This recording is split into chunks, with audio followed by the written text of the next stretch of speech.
Nous sommes à la Monzie-Saint-Martin, à la rencontre de Guillaume, venu s'installer dans le Bergeracois il y a à peine un an avec sa femme et ses enfants. En fait, on fait plusieurs plantations pour tenir tout l'hiver. Tout ce qui est salade mâchée.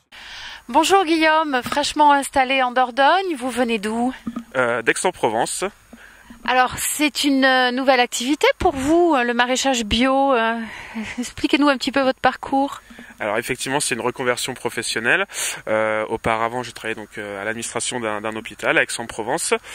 Et puis donc la trentaine, 2 enfants, à un moment donné tout le monde se pose la question, on a sauté le pas, ça nous trottait dans la tête depuis déjà pas mal de temps, donc c'était déjà plutôt mûri, mais à un moment donné il a fallu aller plus que ça, se former, financer, donc c'est ce qu'on a fait. Et puis nous voilà ici donc depuis mars 2012. Vous avez quitté tous les deux votre travail, c'est vraiment une reconversion familiale. C'était difficile de faire ce pas? Non, enfin l'idée oui. L'idée oui, c'est toujours facile. Après non, c'est pas facile, ça prend du temps, il y a des déceptions.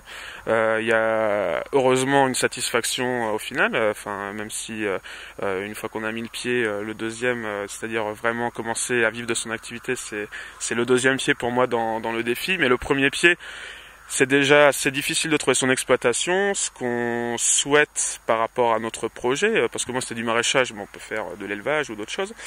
Donc voilà, il faut déjà trouver la formation, donc se former, et deuxième défi, c'est trouver l'exploitation, ce qui est pas facile. Voilà. Parce que c'est toute la famille là qui s'en va et qui déménage. Changement de vie professionnelle, mais changement de région aussi. Pourquoi? Parce que vous arrivez d'Aix-en-Provence, pourquoi vous êtes venu en Dordogne?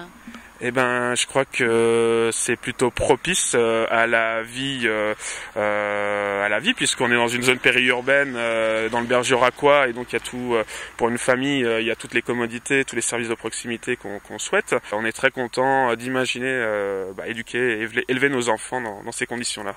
Il y a des bonnes terres donc fertiles pour le maraîchage, voilà. Et puis historiquement, je crois que l'Aquitaine, beaucoup se sont battus pour l'avoir. C'est pas pour rien, quoi. Voilà.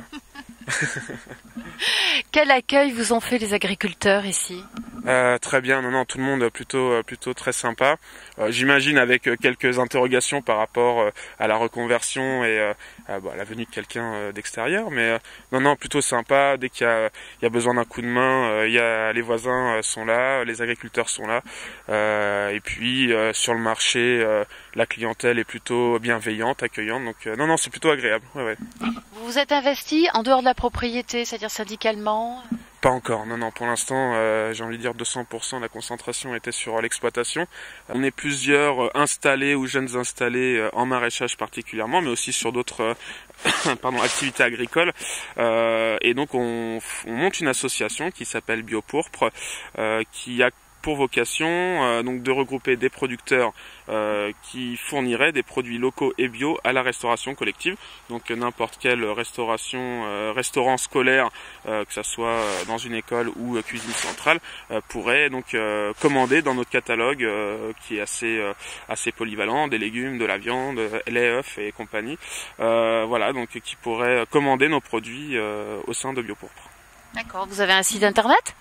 Pas de site internet, un catalogue qu'on peut diffuser par mail, et puis après on communique dans les différents lieux d'échange sur la restauration collective.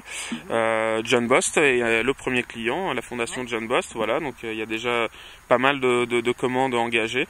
C'est un beau début, ça mérite de continuer. Ouais. Donc un bon démarrage, vous êtes confiant? Je suis confiant. C'est bien. On vous souhaite une bonne continuation. Merci beaucoup. Merci.